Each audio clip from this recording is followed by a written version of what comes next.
Foster Care Nation, listen up. This is Foster Care and Unparalleled Journey. strength for the powerless, courage for the fearful, hope and healing for wounded hearts.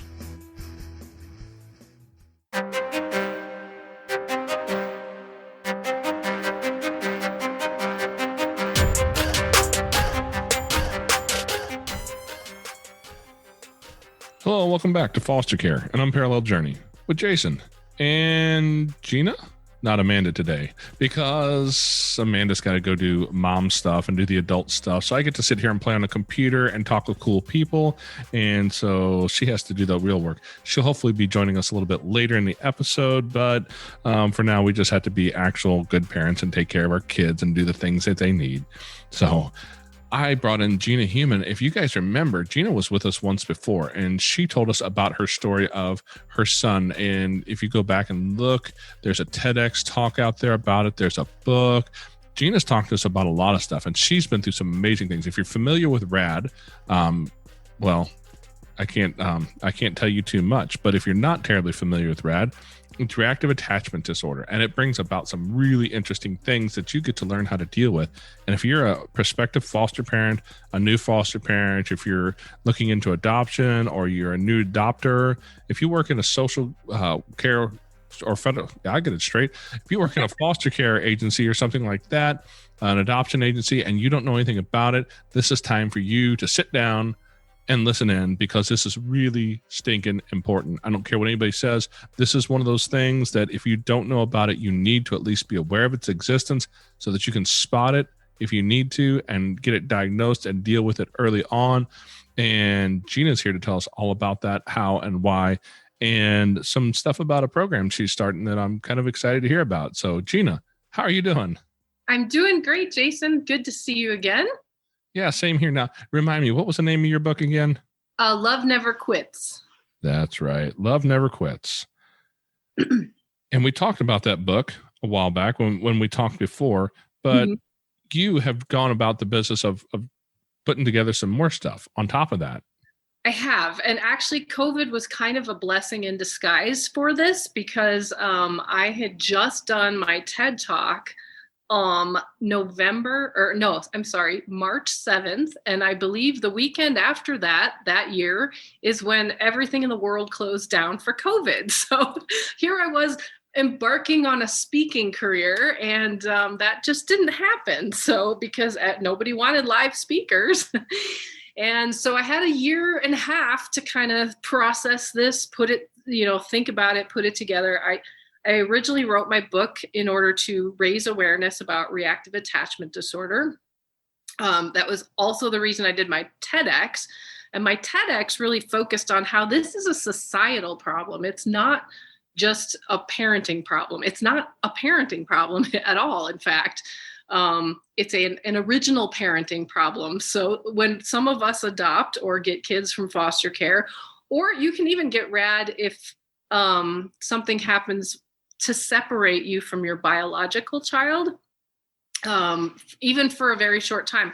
Like if the mother is in a prison, or if the mother's in the hospital and can't be with her baby right after it's born, that can start to cause some trauma in the brain.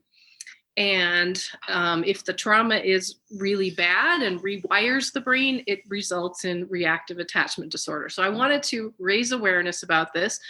But it is a societal problem, because most right now of the criminals that we hear about in the news, or not most, but many of the criminals we hear about in the news suffered from reactive attachment disorder as a kid, or had some kind of early life trauma that leads them down this path. And I just wanted people to be aware, because it's not just our problem at my house. It's if, a RAD child is out in the world, we all need to help them get over that trauma. And they seem to get things wrong at school and in other places where they're watching your kid. They're not, we don't have neurotypical kids, so they need to be parented and reacted to differently than other kids. I remember seeing in your TED talk, you talked about some of those kids that people may have known and seen in the news who were known to be rad. Yeah. The Oklahoma City bomber had reactive attachment disorder. I know there was a school, the Parkland school shooter, we believe, had rad, and then several other school shooters. So it's a little scary because one of the manifestations of rad is severe anger, and it just overtakes the body, and they can't react. My son was really good at therapy. When he was in the right frame of mind, he could tell you exactly what tools he's supposed to access when he's angry to help him calm down. And in the moment, he couldn't access any of it. It was just, his brain took over, and it was in this fight or flight mode, and it was fighting constantly. And that's what's so hard about rad, is that you just can't reason with somebody like that. Yeah, I have a good buddy of mine that I met through the dad's group that I'm a part of, and he and I talked a while back, and when he heard part of my story and I was talking about some reactive attachment stuff, and he messaged me on the side and said, I know what you're going through. And I'm like, what? And I got to talk to him later on. I called him on the phone, and we had just a personal side conversation, and he told me about the story of his daughter. And this is his biological daughter. The mom is, without disparaging anybody, we'll just say that the mom was not known for what we would call healthy parenting techniques. And right. A lot of the men that were involved in, well, maybe not even involved in her life, but who had access to her had abused her in a number of ways, to include sexual abuse, a lot of that. And once he managed to get her moved, and they moved to another place, apparently there was a relative who did the exact same thing in what was supposed to be their new safe home. And she was very young for all of this. And as a result of it, she ended up dealing with rad as well. And their whole family did. And it's torn their family apart in a lot of ways. And we've talked about that, he and I, a lot. And it's amazing how this affects what could have easily been a neurotypical child otherwise. Right. You can step into any life in any family. It doesn't matter how good of a person you are, how good of a parent. Things like this can happen. Mm-hmm. Yeah. And it's amazing because these kids are living in that really primitive part of the brain most of the time. And that's the one known for survival, So if a bear is chasing you, it's the part of your brain that tells you to run. And if you're living in that hypervigilant state at all times, you just don't know how to relax. You don't know how to calm yourself. And it's really frightening. Would it be fair to say that you would see a lot of drug abuse from those kids as they get into the teen years? Yes. Typically around the teen years, they self-medicate. They also get into a lot of other trouble. I think they're very prone to addiction of many kinds. That's fair enough to say. That's fair enough. Yeah, we've seen some of that in our world. And we talked with Richard, butcher's, I think it was Capriola, and I turn around and get his book off the shelf just to remember the name of the book. But I think it's called The Addicted Child.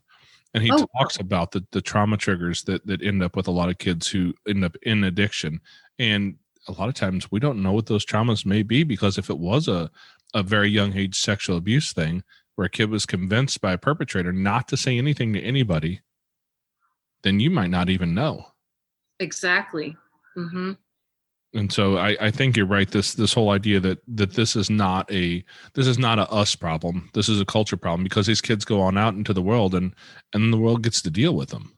Exactly. Yeah. And I think too many foster care agencies are knowingly giving away kids that are diagnosed with rad and not telling the parents. And I think that's really frightening, because you really need to be trained how to parent these kids. It's not something you can do instinctually. Absolutely. I'm 100% behind you on that one, because we have experienced that. We've actually had 2 kids in our house over the years that have been diagnosed rad. And so that's one of those things that we had zero training on. Mm-hmm. We knew nothing about this stuff. And, right. A couple of years in, we knew that we had something there. And we went, what is this? this does not make sense. I am a part-time, completely uneducated psychologist. If you look at my diploma on the wall, it was written with crayon on computer. So yeah, but I spent a lot of time learning some of the stuff about psychology and kids and trying to figure out what that looks like and how can I best serve a kid in the place that they're in. And so I feel like I know a thing or two. I've done a lot of study. We had a lot of opportunity to learn things, but I was totally blown away with this one. I did not see it at all. I didn't see it coming, didn't see what it was. I knew nothing about any of it. So it's so often misdiagnosed too. I mean, ours started out at age 3.5. They said, oh, clearly he has ADD. They spent like 5 minutes looking at him. That was it. And they're like, here you go. Here's some medicine. Be on your way. And as parents, we don't know any better. They're the doctors. We're like, okay, if this is what it takes, we'll do what it takes. And people say we over medicate our kids. It's not us. It's the doctors that are telling us what to do. Absolutely. And I know that there is a lot of that over medication, and some parents are over medicating their kids. I've seen that. And that's a lot of times, just, hey, this kid is wild and I want him to calm down. Can you give me some calm this kid down pills?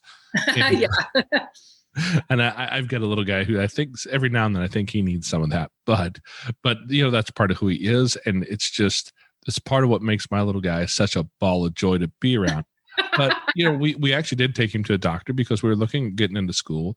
And this year COVID had us on virtual school for the little ones, and he was starting kindergarten. And the teachers are like, that you can see them, they're just like, I don't know what to do with this. And exactly. we're sitting here at home with him on a computer and him on our lap going, I don't know what to do with this either. And I give mad props to the doctor we went to, because we said, hey, we don't really know how to handle this. What do you think? And he said, I think we need to wait a year before we put him on anything. And that was his idea. Yeah. And we said, okay, hey, we're good with that. But I also want to make sure we give this kid a fighting chance to start. And so that's the route we went. And so we're going to give him a little bit of time and just see if he does, because he's going to be developmentally delayed a little bit because of his specific trauma as a young kid. But this particular doctor had the right idea, I think. But I don't think he's not going to come out as a reactive attachment. I don't believe, because that's not his trauma story at all. Right. And I know that a lot of times we all think that, we say that, and it's not until later on that we start to wonder what's going on here. Right. And like I was saying, I started out with an ADD diagnosis, and then I kept going, I don't think this is ADD. And then they went to bipolar, and they thought he was on the autism spectrum, and they thought, he had sensory processing disorder or ODD. Like, I can tell you, they've thrown out the alphabet soup of diagnoses for my son. And then when we finally got to RAD, he was already 10 years old. I'd already been struggling since he was a baby. So a decade of struggling before we actually got the right diagnosis. And then when they said, caused by childhood trauma, we remembered meeting his foster mom in Guatemala. And she had zero emotion with him. And one of the reasons we chose Guatemala at the time was because they had this great foster care program where, there's only one baby allowed per household and they get lots of attention.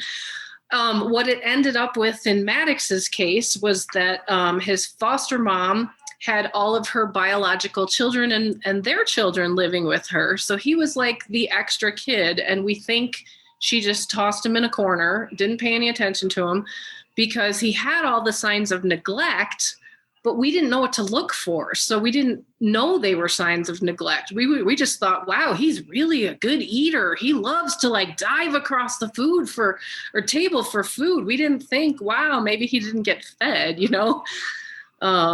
Yeah. So once they put that in place, RAD trauma, and we were like, oh yeah, we think, in his first 6 months, he was basically ignored.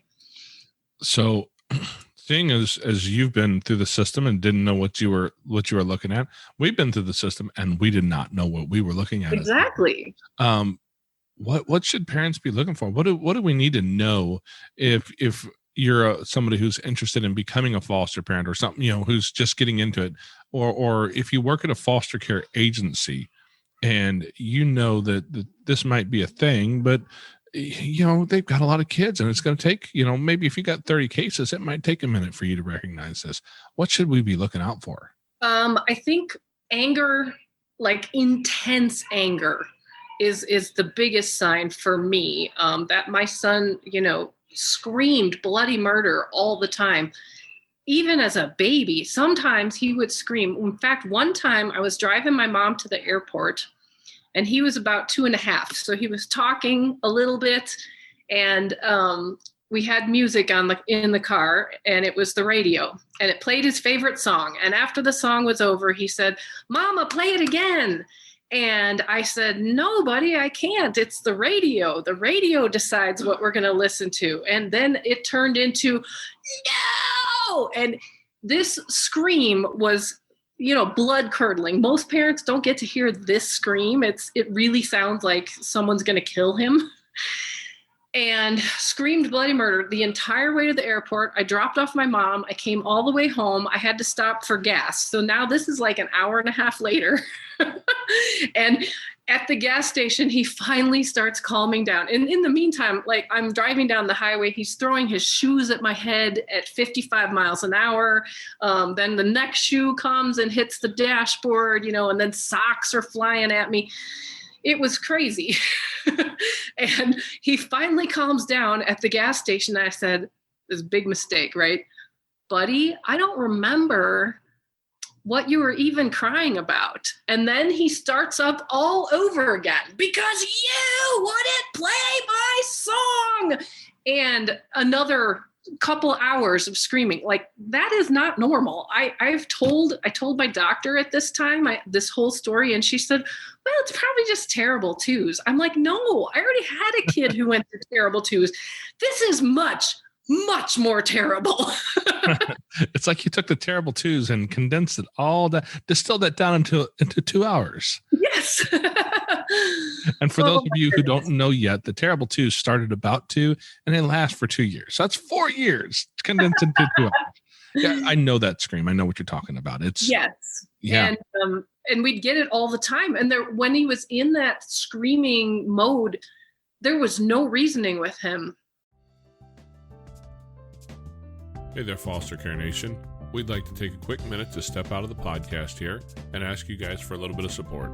If you could share an episode with people, friends, in a group, with family, anywhere where there's somebody who would like to hear this. Also, if you'd like to join us and support our mission, a couple dollars a month would be really helpful. You can find us on Patreon at patreon.com/fostercarenation. Now back to the show.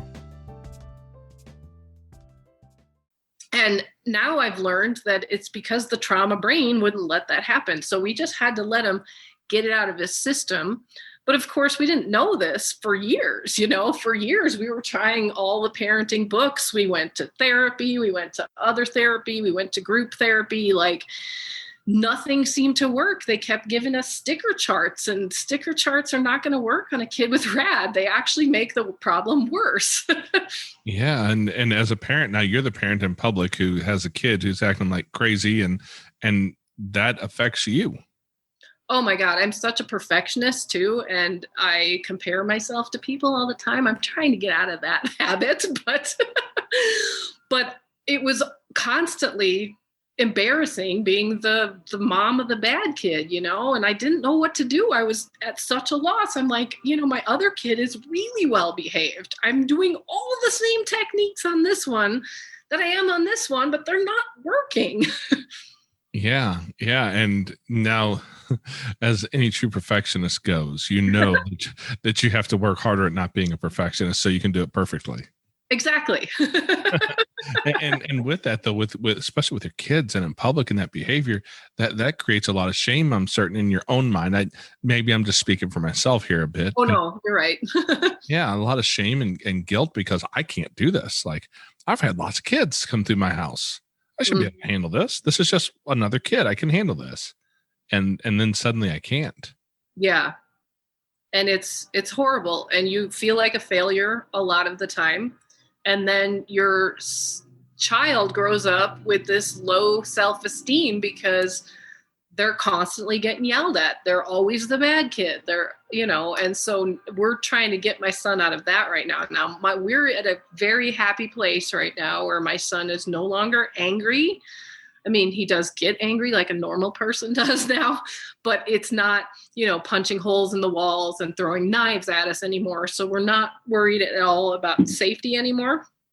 But he still has a lot of anxiety and a lot of self-esteem issues that we're working through now. But I now feel like he's going to be a productive, awesome member of society someday. That's a great place to be. Yes. So I'm curious. I know last time we talked, you talked quite a bit about the therapy that you guys had gone through and what had helped him and what had helped you and your husband walk through this. And you've got this program. It is, I wrote it down so I don't mess it up. It's Trauma Drama University. That's correct. I'm starting a new business. So that's what COVID gave me the chance to do, was figure out how I was going to use all this stuff I was putting out there and help other parents. And for me, helping parents is just as important as helping the kids, because you guys are the ones that are, going through the day-to-day with these kids. So, and I knew how the parents felt, because when your kid's in therapy, you just feel so alone, and then you hear all the other parents bragging about, Bobby's on the dean's list, or, Sally's got all these awards for all the things she does. And I'm like, yeah, and I spend all my money taking my kid to therapy and he still wants to kill me. It really sucks having to hear all that. So I'm trying to create this positive, supportive community for parents who are dealing with difficult kids, like kids with RAD specifically, but other forms of early life trauma as well. And just regular parenting tactics aren't working. So it's a combination: self-care, education, and support.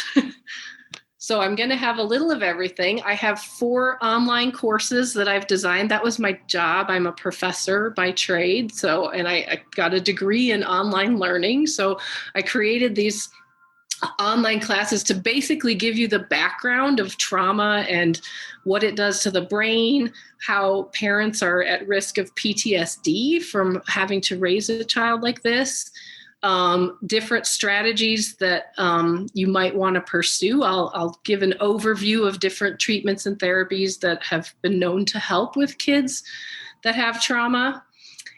And what else? Yeah, and then monthly, we're going to have a Zoom session with industry experts. So I have in September, we're going to talk about how to write an IEP or a 504 plan for schools. I have another woman coming to talk about all that happens with the trauma brain and why these kids don't work, why parenting tactics don't work for kids. So in the program, it'll be a full year. There'll be a support board that's private, so you're not on Facebook and people aren't taking pictures of your postings and giving them to the courts to use against you. I know that has happened. So this will be a private community. It'll just be my people and I will monitor everything. But then, it'll give you a place to get some advice from other parents who've been there before. And then the education piece and this monthly Zoom session. I'm also going to do I don't know what to call it yet, but like a Thursday, once a month, we're going to do something fun. So it's either going to be a self-care activity or a book club that has to do with trauma or a watch party. So I'm going to throw some fun things in as well. So it'll feel like you're part of this community and you can actually have friends who understand what you're going through. Yeah, that's been one of the bigger things I've had in my life over the last several years is I'm a member of a dad's group. And to be able to step into that space where I talk to other men who have been through some of the similar struggles as a dad who has to work too many hours to help, take care of your family, as a dad who struggles with connecting with your kids or connecting with your wife and dealing with, we talk a lot about our own past trauma. As a matter of fact, the guy I was talking about earlier who whose daughter was diagnosed with reactive attachment disorder. I met him there as well. And the beauty of that group is that the guy who runs it has done an amazing job of curating the people that are allowed in that group so that we don't have those issues. We have grown men, 40, 50 years old, who are talking about some of their struggles with things like a pornography addiction and speaking about it openly. And it's amazing how much that has helped so many guys. I talked with one of the guys there who's been through a lot of that stuff, and it's due to some sexual trauma in his early life with some family members who were the perpetrators. And we talk about this stuff a lot, but it's only because that community was built, and we have a place where we can have that community and have that trust that the people there are good people who are going to walk this road with us. So it sounds like you're on the road to something amazing, because I don't know anybody who's doing this stuff with reactive attachment. Yeah, that's what I was looking for, was like some kind of niche where I could find the sweet spot to help these parents not feel so alone, and to give them some tools so that you can explain to your aunts and uncles and parents who are making all kinds of, giving you all kinds of unwarranted advice on how to parent. We can, educate them on what is going on with our kids and why that isn't going to work. So, if I had all those tools back then, I really think if I had a community like this when I was, first going through this, I could have shortened our process. And for me, I think learning to get to the right mindset was really important as well. I had to understand that this wasn't my son's fault. He wasn't a bad kid. He wasn't doing this on purpose to make me mad or to hurt me. This was how he was wired. And we have to figure out how to rewire his brain to help him overcome this. So I actually I made myself a vision board of things to do about trauma and how it affects the brain once I got to the RAD diagnosis, and I hung it right by my bed. So every night when I went to sleep and every morning when I woke up, I could see what trauma did to his brain and how it's not his fault. And that helped me become his advocate. Like, I had to put on my superhero cape and become some kind of super mom to figure this out. And that's what I want to do, is empower other moms and dads to do the same thing. And you mentioned that whole judgment of family. And, mind you, I am 40 something, mid 40s. I had to think a little bit and do math.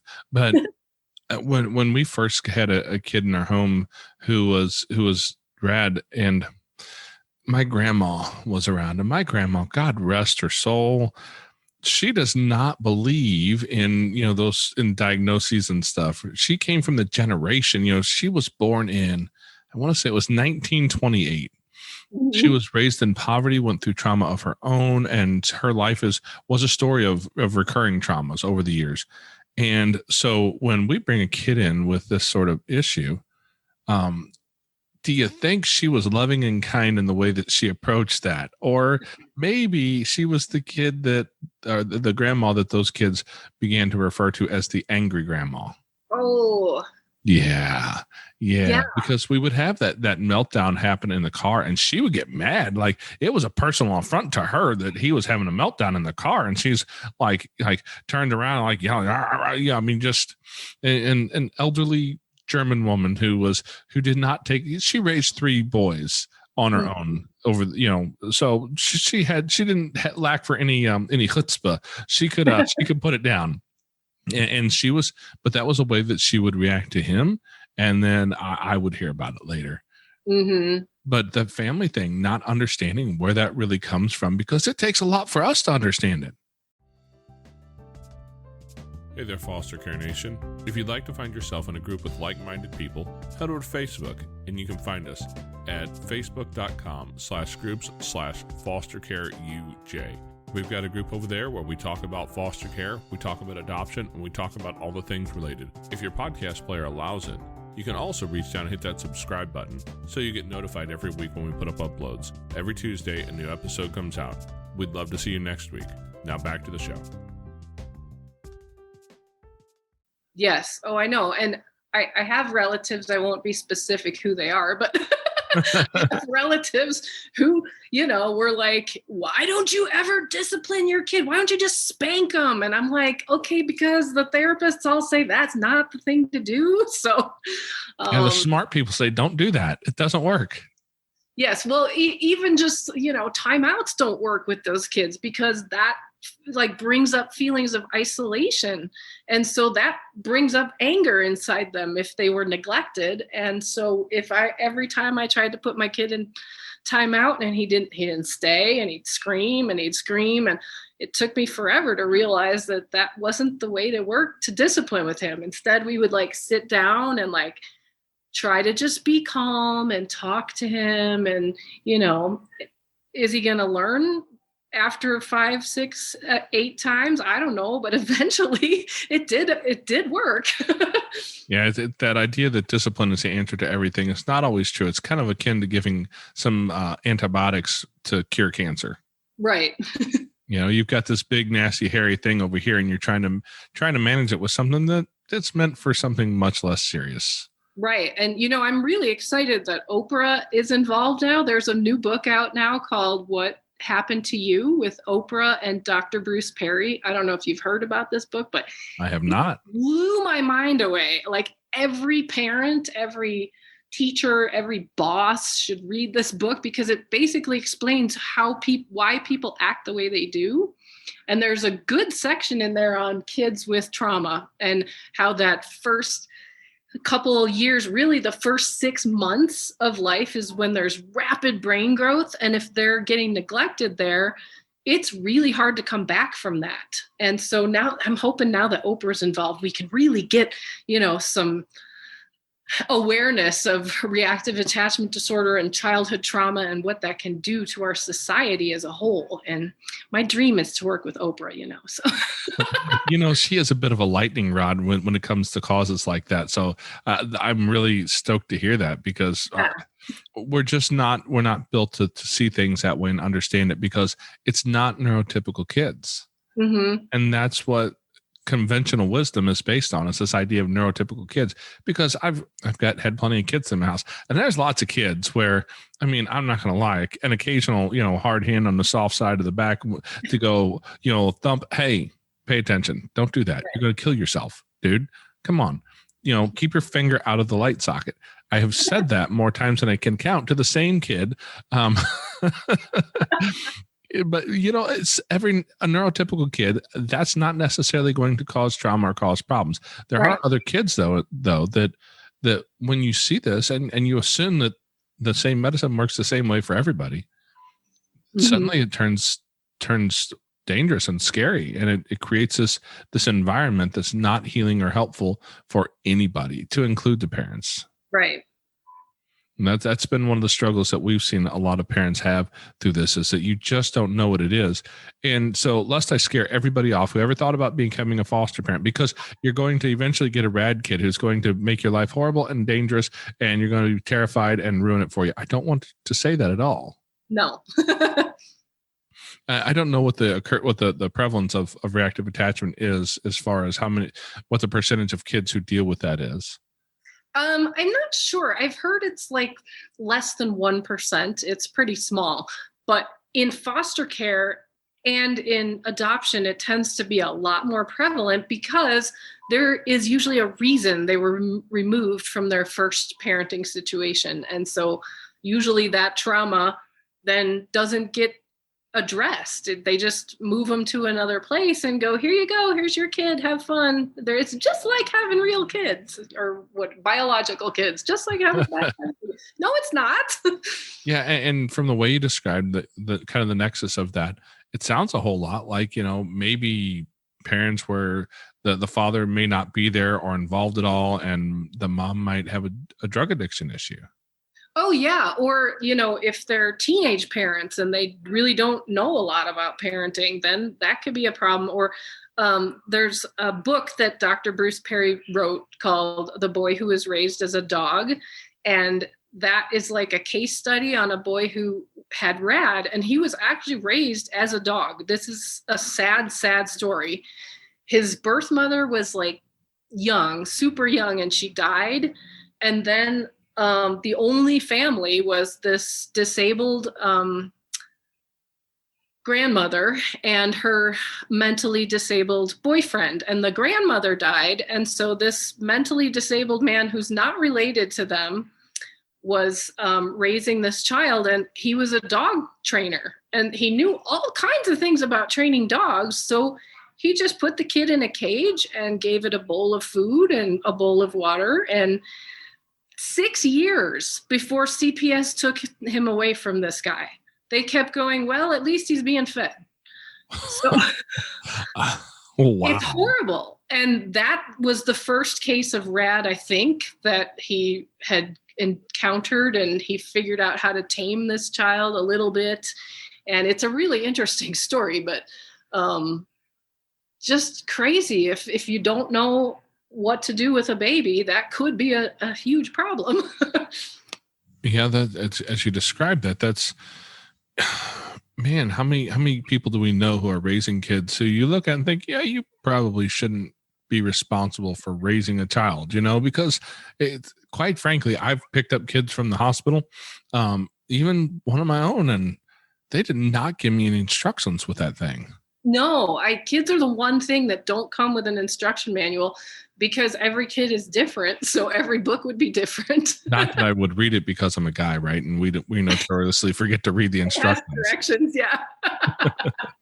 But it's so difficult for kids or for adults to know what you're doing, and especially when you have people who have been hurt themselves. And it's been said so many times in my life that hurt people hurt people. Hurt people. Yep. So like if you suffered trauma, that's gonna come out in your parenting. And I didn't know that either. But when we did this RAD therapy for our family, one of the first things that we did was go through our past. And of course, my husband was raised with Ward and June Cleaver from the Beaver, Leave It to Beaver, like the perfect happy family. And I had a little bit of trauma in my childhood. So I left that therapy like, oh my God, I didn't realize how much my kid triggered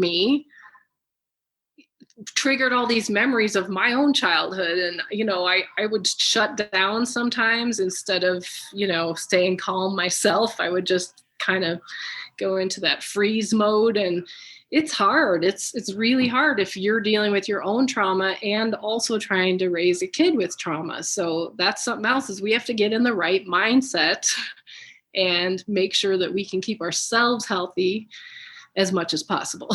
So it's good that me and Amanda came from such a healthy place, with nothing more than cults and drug addicted parents and history.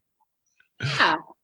Yeah. And actually, when we lost our daughter a few years ago, we ended up going to see a grief counselor, and Dr. Tom, who I don't think listens to this episode. If he does, he's heard me more than once call him a genius, because he's been able to reach into those places for both of us, I think, and really help us deal with a lot of the stuff that comes out of our past and our history. Because, again, I have said this before, I'll say it again. Mom, if you're listening, I'm not mad at my mom. I'm not mad at my dad. I don't think they did anything on purpose. They weren't trying to cause any problems.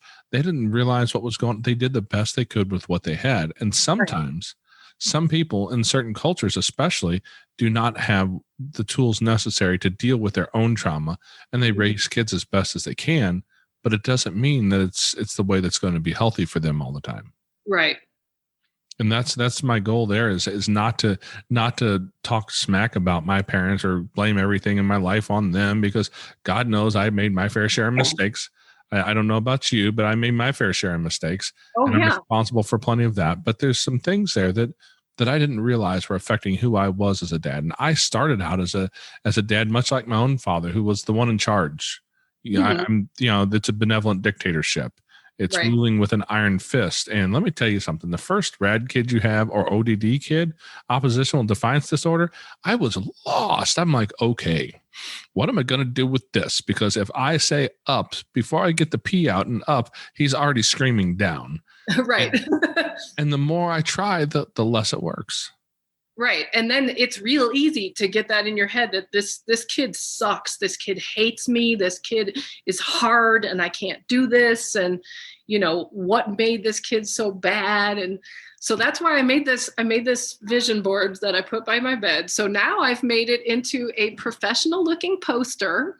and anybody can get it for free. It will remind you of your child, what your child has been through and what their brain is causing in behaviors. So if anybody wants that, it's at traumadramauniversity.com/poster. You don't need the www in front. traumadramauniversity.com/poster. So if anybody wants it, you can just download it for free and see if that's a tool that helps you. It helped me a lot. So I'm giving that out right now. God knows that all of us we need some help anywhere. And so anything that will help a little is on the right path, right? Yeah. That's what I figured. So that's my free tool. And then I do have a webinar that I'm going to be sending out after the poster. So, but we start, and I think this episode's going to run like right when we start. So it'll be my pre-launch week, July 26th, and we're ready to go. I'm super excited. Yeah. So when this one comes out, if you guys are listening to this, you should be able to go find it immediately because it was posted yesterday. Yay! So we're going to make sure that this lines up so that people can find this, because trauma is real. Mental issues are real. And those two things tend to run hand in hand. And we have a lot of struggles in our society based on this. And I love what you said earlier about how this is not a me problem. It's a culture problem. This is a societal issue, because if we don't deal with this now, if we don't work with it now, we're going to be working with it 10, 20 years from now when these kids are in prison for petty theft, or in prison for murder, or in prison for becoming a school shooter, or, somehow or another really negatively impacting a lot of culture. Which is why I think it's so important that everybody needs to get involved in this and educated about it, so that even if you are the parent who's in the grocery store, you can see something going on and approach it differently. Right. You can talk to that parent. You can help them rather than stand and shame them, because I'm a little bit embarrassed to admit, but I'll go ahead and I'm an open book. I tell all my stories.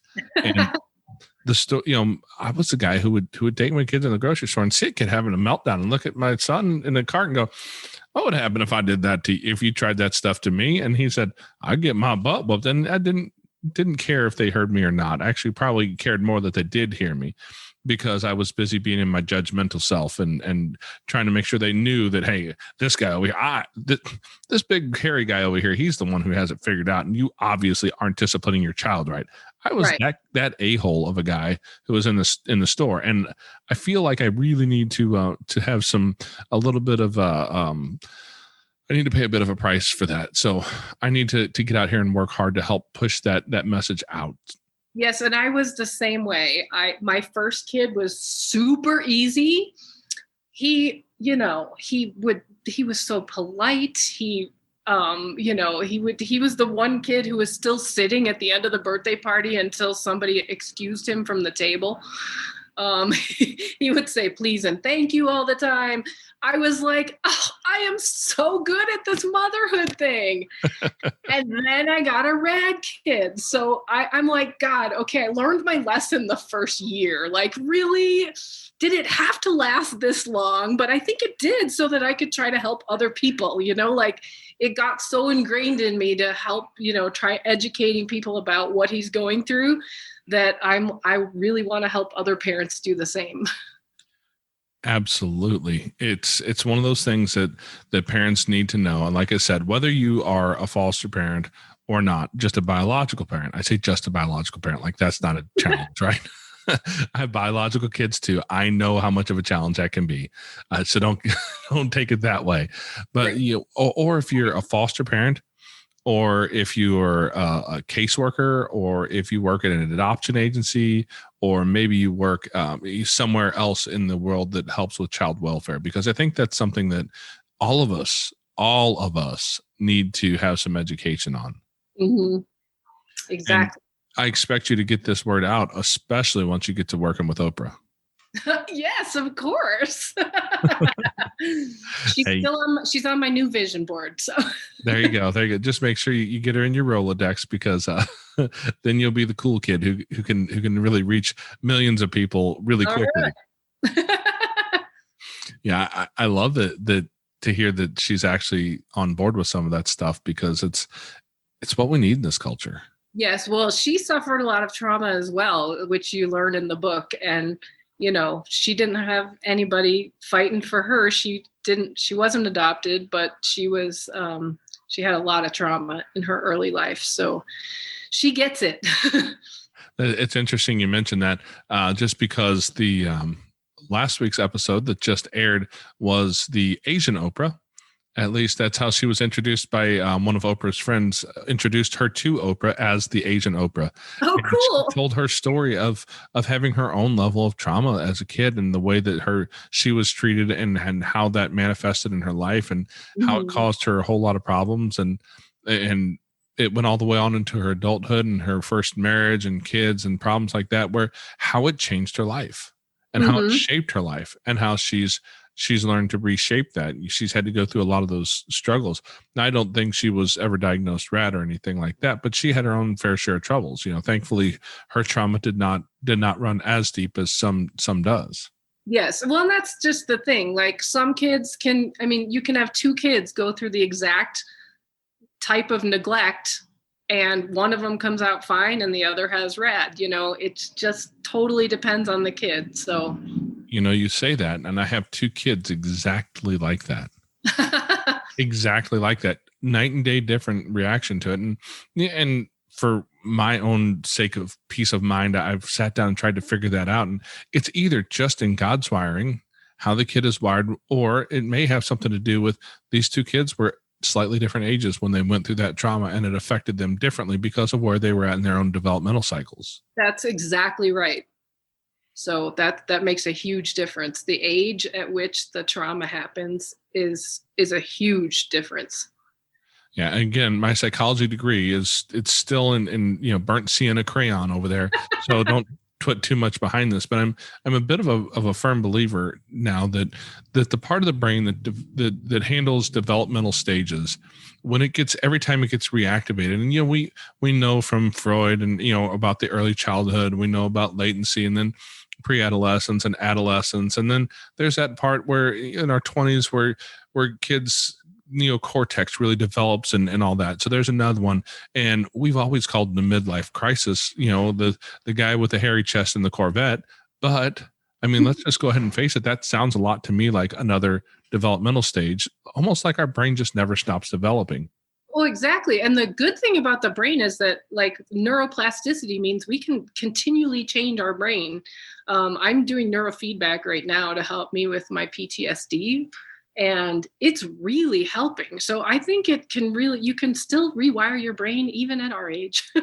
You can. But how many people do you know that are 30, 40, or 50 years old who are willing to admit that thing that happened when they were a kid still controls them today? Well, I feel like more people are talking about it now than when I was a kid, but I'm still hoping to erase that stigma so people will get help. In fact, in our state, in Colorado, we just passed a law that insurance companies now have to cover a mental well checkup and a physical well checkup every year. So I think that's going to help a lot, because at least then people will be, talking to someone once a year at least. Absolutely, especially for kids, because kids don't have that ability to, number one, know what neurotypical looks like. Right. And number two, even if they know something's wrong, they don't always have the ability to get out there and ask for help, especially if somebody in their family is the one causing the issues with them. If the abuser is the one who takes you to the doctor, are you going to tell the doctor that your abuser is sitting beside you? Right. Well, and then one of the other problems with RAD is that our kids tend to lie a lot. Mine, thankfully, didn't do that much lying, but, there was a lot of like, who left the milk out? Not me. And it was always him. But that's a minor lie for a kid. But some of these kids make up, that they're being abused in the home, and it's not true. So it's really hard for RAD parents, because the kids will lie about things that aren't even true. I know for a fact, one of my friends who had a RAD child, a RAD daughter, was making false accusations against her husband, and They ended up putting cameras all over the house and everything. And I believe they ended up having to relinquish her because it was too dangerous for the rest of the family. She had like 3 older brothers she was accusing as well. Yeah. That's those lies are, yeah, that rings a bell. I mean, I woke up one morning to the distinct aroma of pot in my house. Now, mind you, my dad was allergic to marijuana.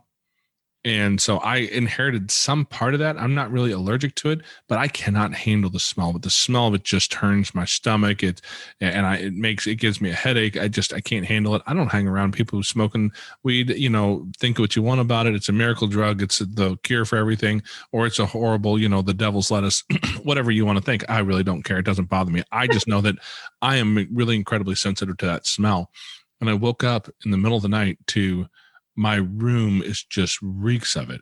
And the particular child that I talked to about it, he can't seem to believe that the cold air return vent that's in his room that pulls air into the furnace system and the air conditioning system, it distributes that smell across the whole house pretty widely.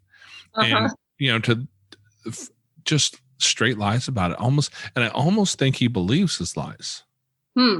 And that's been an interesting thing to just watch, is that I don't think he even knows that he's lying sometimes. I question his ability to really grasp what truth is. Wow. Because truth is what is convenient, or maybe even more so, it's what can save me from this moment right now. And he was really concerned that was going to cause him problems. And so the truth didn't come out for a long, long time. Yeah. And a lot of times they triangulate too. Like in a normal, parent-child relationship, you hear, oh, mom said no, go ask dad.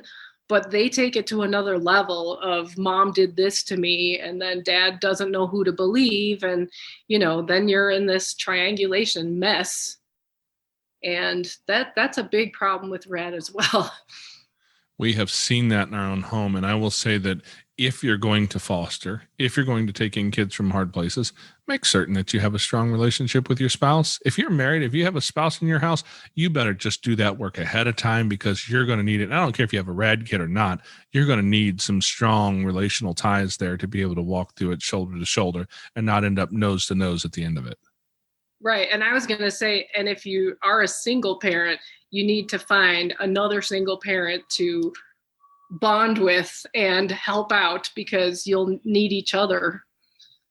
Absolutely. That's that relational piece to have somebody to bounce these things off of is just so valuable, And, my wife and I have had a strong marriage. We've been together for 20-ish years at this point. She's not sitting here to hit me because I don't remember the exact date, but okay. At some point it's okay to not remember the exact date. We got 20 years together at least. So that's enough. But, but even at the beginning of all this, there were times when I was going, I keep hearing this thing that they're saying, oh, mom, this, and she does that. And this different person in the house when you're not here, dad. And it's so horrible. And I'm like, this doesn't sound right. And I talk to the other kids and I don't hear the same thing from the other kids in the house. And so I can kind of pretty quick figure that out. But as a single parent, you're the sole target of all that anger. Yes. And you absolutely need a break as a rad parent to just go out and be yourself and not always be the parent. So that's really important. So finding like a support system that will at least watch your kid would be really helpful.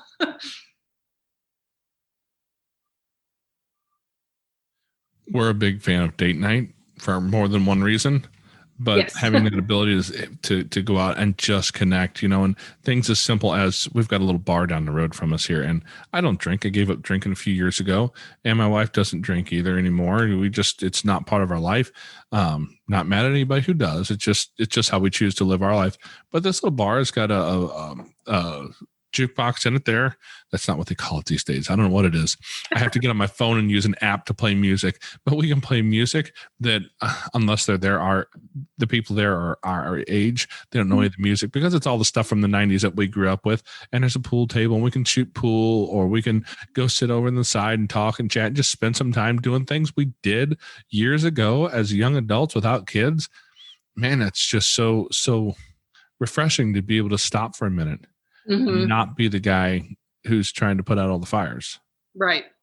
Yeah, it's really important. We tried to do date nights, but we had no family living nearby, and it was hard to find a good babysitter. So like we would typically just go out, like if my in-laws came to visit for a week, we would try to take a date night.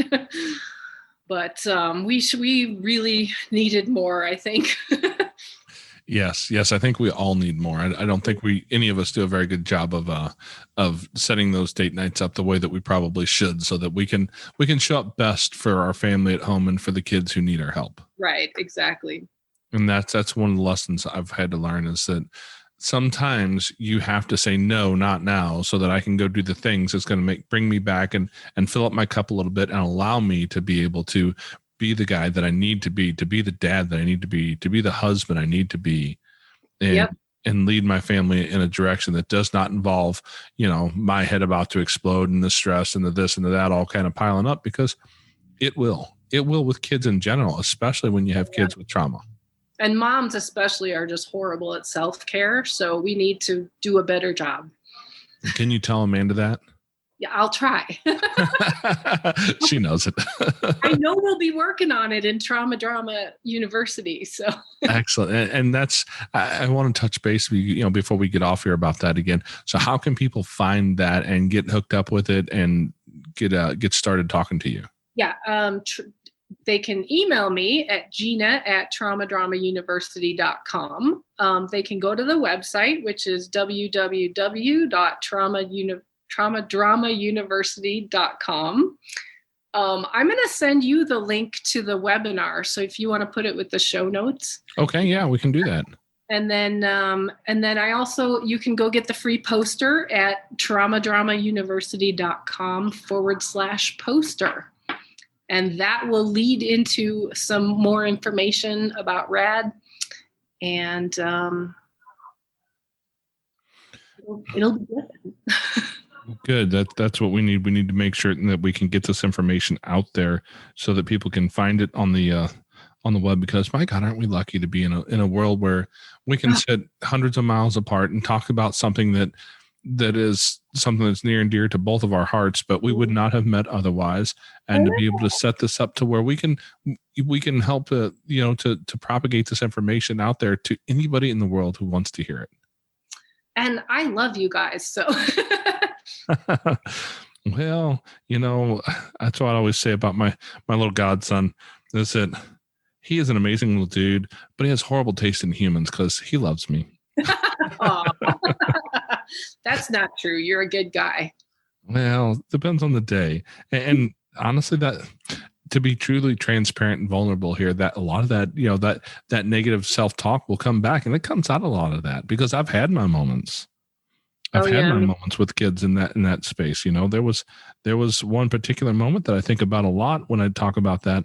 And that's when I found a kid messing around he had figured out we're in Missouri, and you're legally required to own and love at least one gun.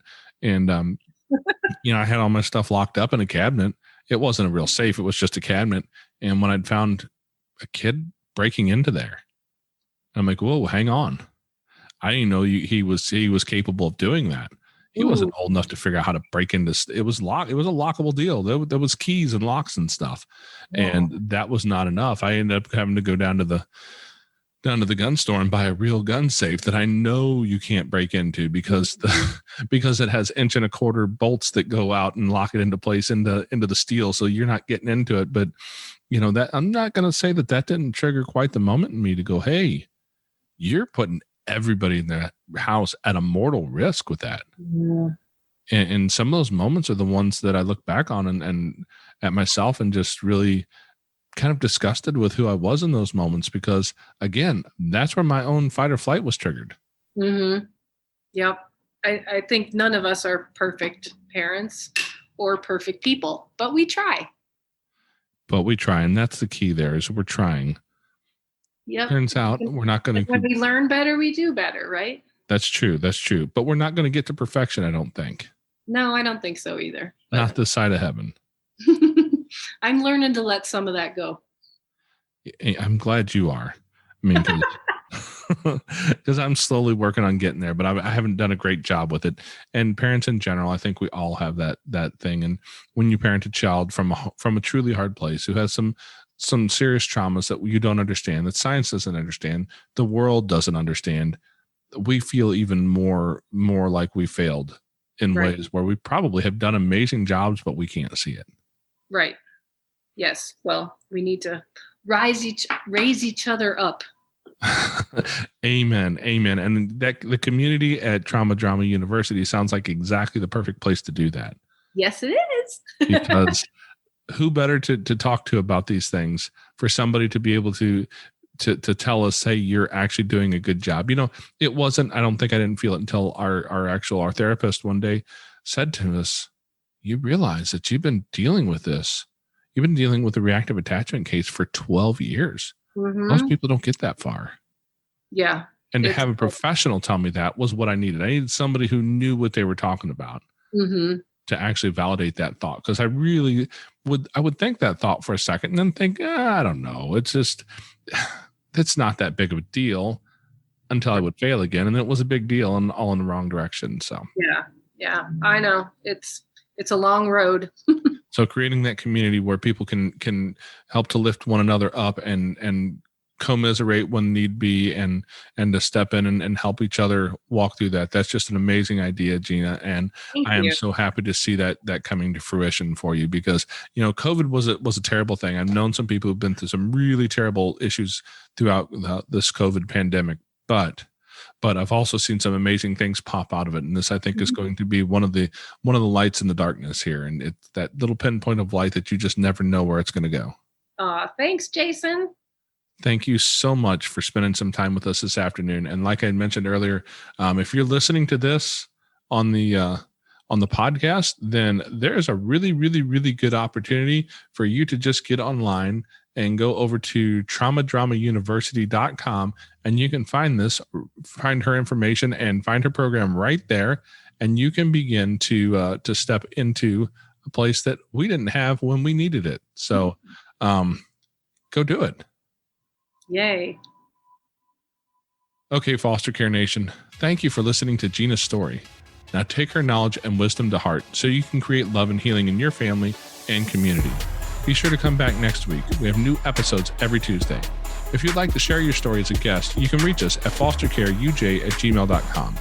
You can connect with other like-minded people on Facebook at facebook.com/groups/fostercareuj. Don't forget, we have a Patreon where you can support our mission for as little as $5 a month.